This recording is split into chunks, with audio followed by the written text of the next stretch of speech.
महाराज आले होते. शिवाजी महाराजांनी ह्या संगमेश्वर मंदिराला भेट दिली. त्यावेळेला त्यांनी सोन्याची रिंग घातलेली आहे महादेवाच्या पिंडीला, अशी गोल. ती अजून सुद्धा दिसती मोबाईलच्या मोबाईलच्या उजेडामध्ये गेले ना तर दिसते अजून सोन्याची रिंग. ती आता मी चालत रामेश्वर मंदिराकडे जो आहे माऊलीला. ओके, मम्मी आहे, भाऊ आहेत आणि शावी देखील आहे. सगळे आम्ही चाललो आहे. आम्ही इथे पोहोचलो आणि पोहोचल्यानंतर आम्हाला पहिले तर खूप सुंदर आणि स्वच्छ परिसर दिसला. मंदिराचं कलरचं काम देखील चालू होतं आणि इथे खूप साऱ्या चित्रपटांची शूटिंग देखील झालेली आहे.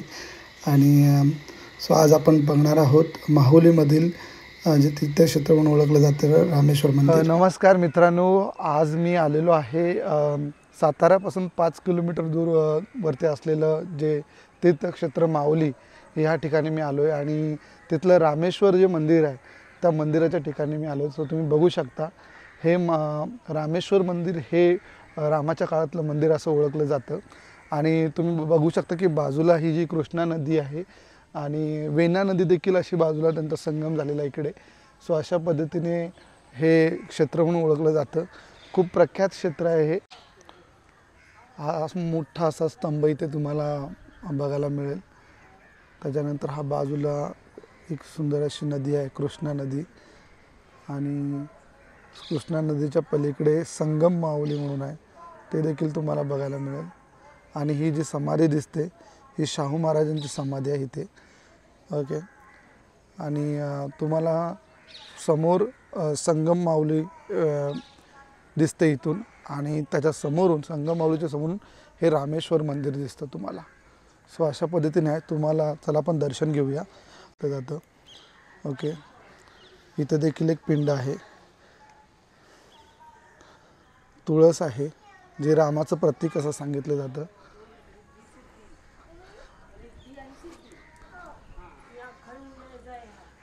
हे अखंड पूर्णपणे दगडाची आहे, नंदी आहे.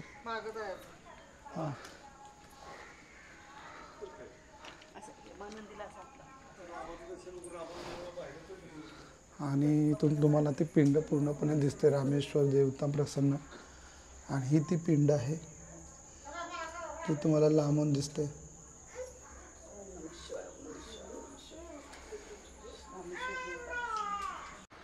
आता आम्ही प्रदक्षिणा घालतोय.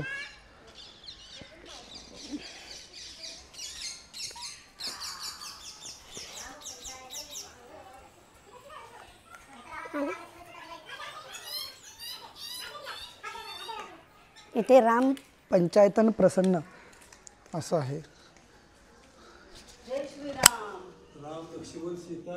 पंचायतन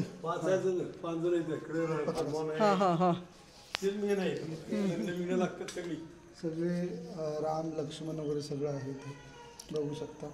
आता त्यांच्या काळातलं हे मंदिर आहे म्हणून राम लक्ष्मण भरत शत्रुघ्न, राम भरत शत्रुघ्न आणि मारुती, ओके, असे 5 पंचायतन आहेत.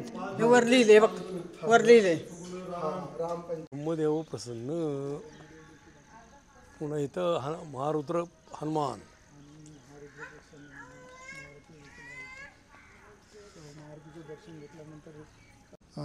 आता आमच्यासोबत आहे आई आहे जी माऊलीमध्ये असते आणि ती आपल्याला या गोष्टींची माहिती देणार आहे. तर आई, काय सांगशील रामेश्वरबद्दल? सीतेच्या शोधासाठी रामेश्वर निघाले तेव्हा वाटेत इथं थांबले आणि मग त्यांनी वाळूची पिंड तयार केली, ते रामेश्वर नाव दिलं त्याचं. ओके, आणि हे बाजूला ही जी काय नदी दिसते तर ती कोणती नदी आहे? त्या बाजूने वेण्णा आली. ओके, त्या बाजूने आणि ही कृष्णा, इथं संगम झाला. संगम झाला. आणि ते समोर जे दिसतंय ते काय आहे? ते काशी विश्वेश्वर.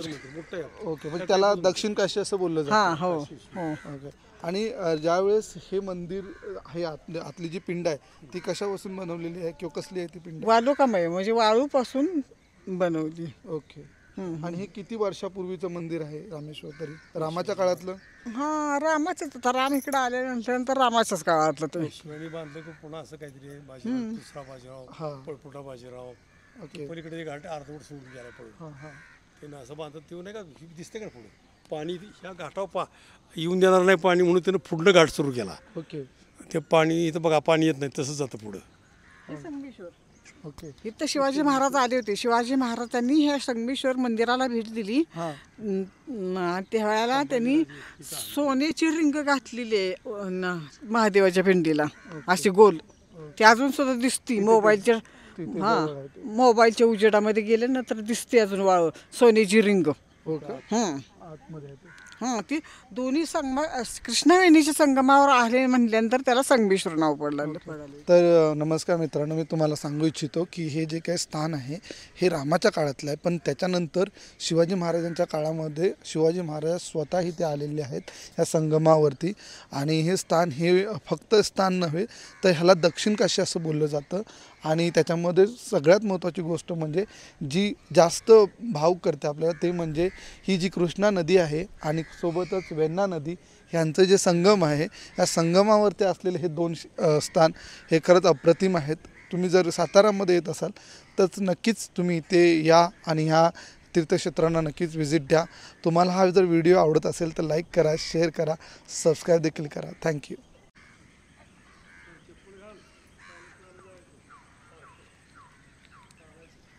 आमच्या आई वडिलांचं ह्या वस्तीत लग्न झाले वगैरे. इथे लग्न देखील केले जातात, बरोबर नाही? हो हो हो इथे लग्न देखील होतात. हो. पण त्या माहुलीला ह्या शंकराचं नाव कैलास.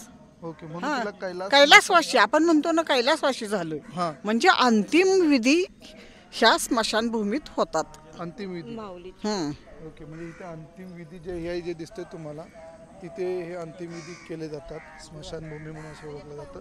सो ते आहे कैलास स्मशानभूमी असं ओळखलं जातं.